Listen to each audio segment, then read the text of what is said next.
जरा सोचिए, अगर आसमान से एक इतना बड़ा पत्थर धरती की तरफ बढ़ रहा हो कि पूरी दुनिया तबाह हो सकती है, और ऐसे वक्त में आपको एक मुश्किल चुनाव करना पड़े, या तो प्यार को चुनिए या अपनी फैमिली को।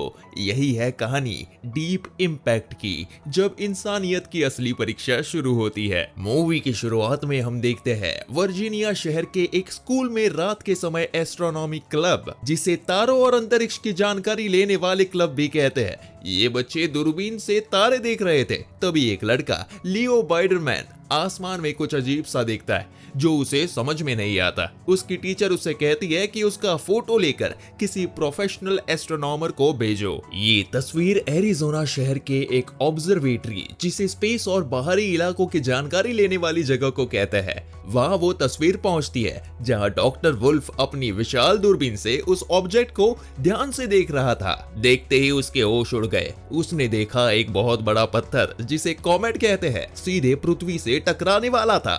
डॉक्टर वुल्फ ईमेल भेजने की कोशिश कर रहे थे, लेकिन ईमेल चल नहीं रहा था। मजबूरी में वो सारी जानकारी एक डिस्क में सेव करता है और उस बड़े पत्थर का नाम रखता है वुल्फ बेयरमैन। फिर वो तुरंत कार लेकर पहाड़ से नीचे निकलते हुए अपने मोबाइल से सीनियर ऑफिसर को कॉल कर रहा था, लेकिन उनका कॉल नहीं लगा। तभी सामने से एक ट्रक आ रहा था, जिसका ड्राइवर सिगरेट गिरने के कारण ध्यान नहीं दे पाता और दोनों गाड़ियों में आपस में टकराते हुए गिर जाती है, जहां डॉक्टर वुल्फ की कार पहाड़ से नीचे गिरकर जल जाती है। एक साल बाद वॉशिंगटन डीसी शहर में जेनी नाम की एक न्यूज रिपोर्टर अपने बॉस से एंकर बनने की गुजारिश करती है, लेकिन वो उसे मना कर देती है और इसके बजाय उसे टास्क मिलता है कि वो सेक्रेटरी के अचानक इस्तीफे की वजह का पता करे। जेनी की मुलाकात सेक्रेटरी के असिस्टेंट से होती है और कहती है कि सेक्रेटरी ने प्रेसिडेंट से किसी एली नाम की औरत के बारे में बात करने के बाद इस्तीफा दे दिया था। ऐसा असिस्टेंट को लग रहा था। जेनी सेक्रेटरी को ढूंढती है और देखती है कि वो अपने परिवार के साथ सामान से भरी बोट में कहीं जा रहा है।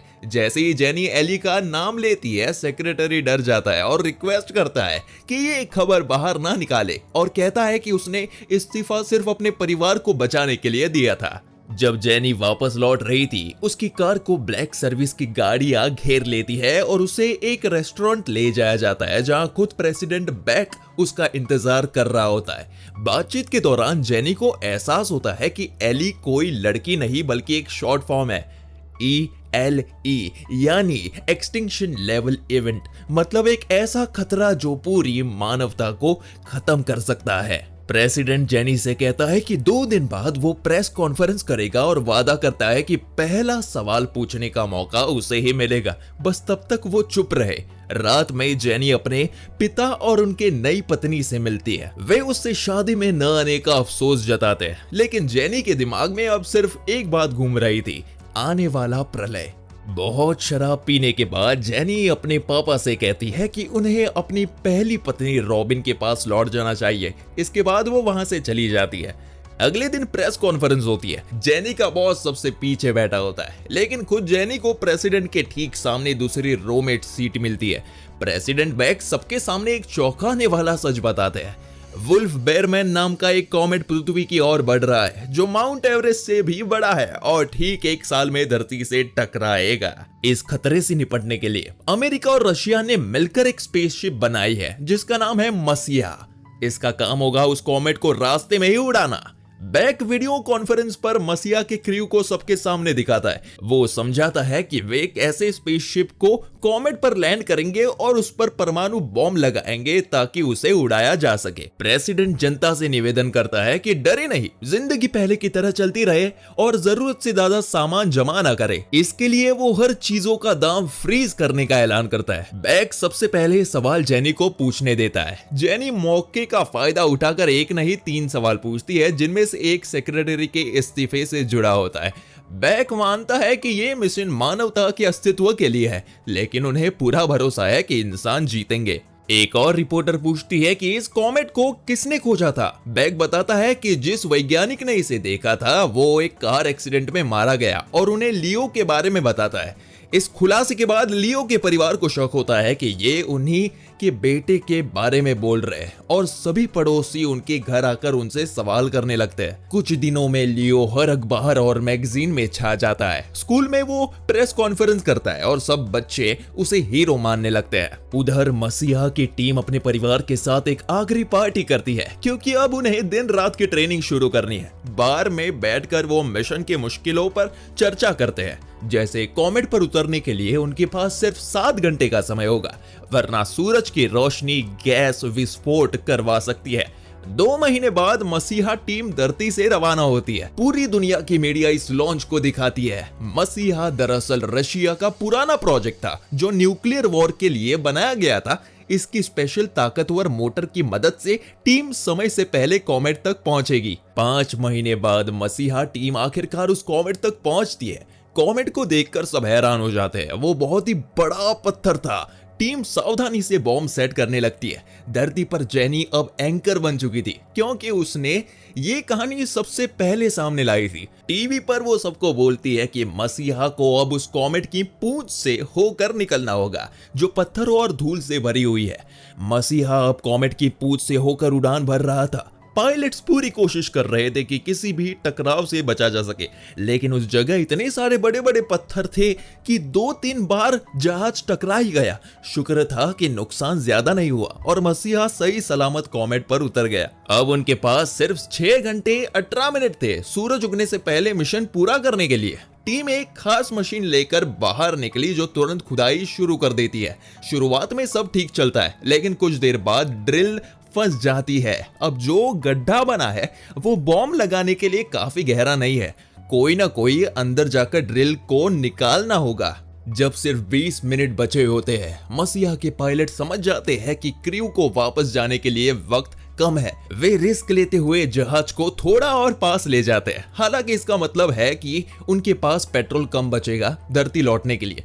कमांडर मोनेश खुद नीचे गड्ढे में उतरता है। बहुत मशक्कत के बाद, कूदने और जोर लगाने के बाद वो ड्रिल को निकालने में सफल होते हैं और ऊपर चढ़ने लगता है। उधर जहाज पास आ चुका था, लेकिन पेट्रोल बचाने के लिए उसे थोड़ा दूर लैंड करना पड़ता है। सूरज की किरणें अब कॉमेट तक पहुंच रही थी। जैसे ही रोशनी पहुंचती है, जमीन से गैस फूटने लगती है। एक विस्फोट मोनेश को गड्ढे से बाहर फेंक देता है। वो अपनी आंखों को ढक नहीं पाते और उसका चेहरा बुरी तरह जल जाता है। टीम उसे पकड़कर खींच लेती है, लेकिन गैस फिर से फूटती है और मेडिकल ऑफिसर को सीधा अंतरिक्ष में उड़ा देती है।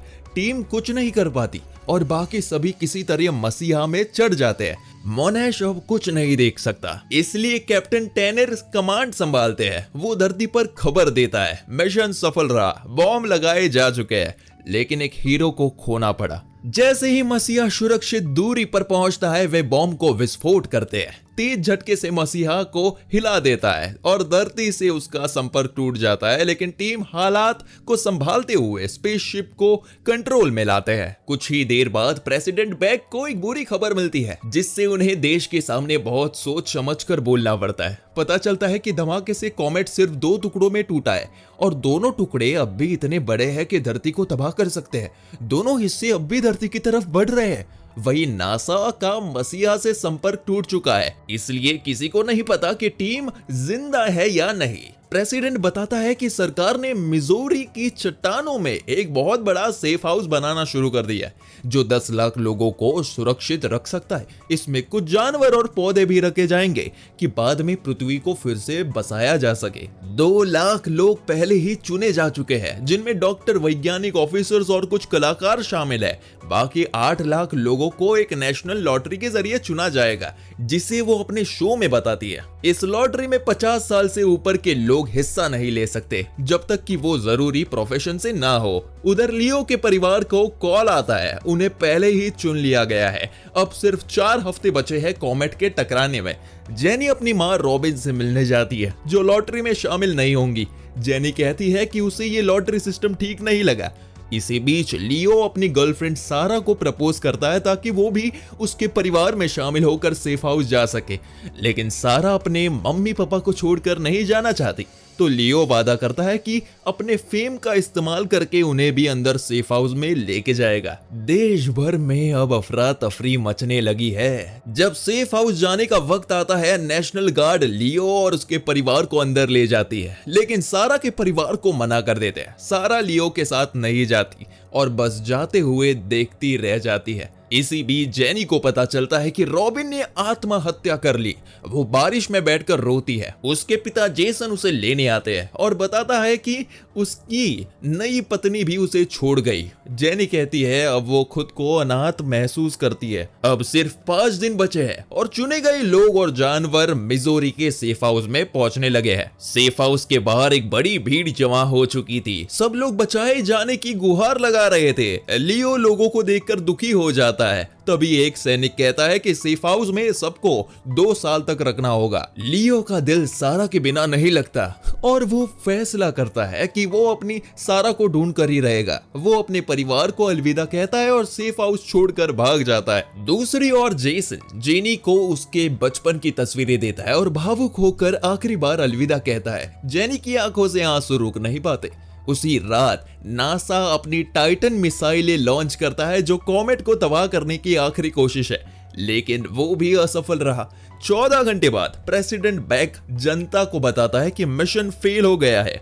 10 घंटे बाद कैप्टन टैनर एक योजना लेकर आता है। वो कहता है कि कॉमेट को रोकना संभव नहीं, लेकिन अगर वो कॉमेट के गहरे हिस्से में बचे हुए बॉम्ब डाल दिए जाए तो उसे टुकड़ों में उड़ाया जा सकता है। लेकिन ये एक सुसाइड मिशन होगा, क्योंकि मसीहा के पास न वापसी न लैंडिंग के लिए पेट्रोल है। टीम ये सुनकर भावुक हो जाती है, पर सब एकजुट होकर मानवता को बचाने के लिए राजी हो जाते हैं। वो किसी तरह संपर्क करके ये योजना दुनिया को बताते हैं। उधर लियो बाइक चुराकर सारा को ढूंढने निकलता है। ट्रैफिक में फंसे शहर में वो तेजी से आगे बढ़ता है और सारा को ढूंढ निकालता है। फिर वो सारा और उसके भाई को लेकर वहां से निकल जाता है। तीनों बाइक पर सवार होकर शहर छोड़ते हैं। रिपोर्टिंग स्टेशन पर जेनी अपनी जगह उसकी बॉस और उसकी बच्ची को भेज देती है और खुद पीछे रह जाती है। इसके बाद जेनी समुद्र किनारे पहुंचती है, जहां जेसन पहले से मौजूद होता है। दोनों अपने गीले शिकवे भुलाकर गले लगाते हुए तय करते हैं कि अब वो अंत का सामना साथ में करेंगे। उसी समय दुनिया भर के लोग आसमान से गिरते कॉमेट को देख रहे होते हैं।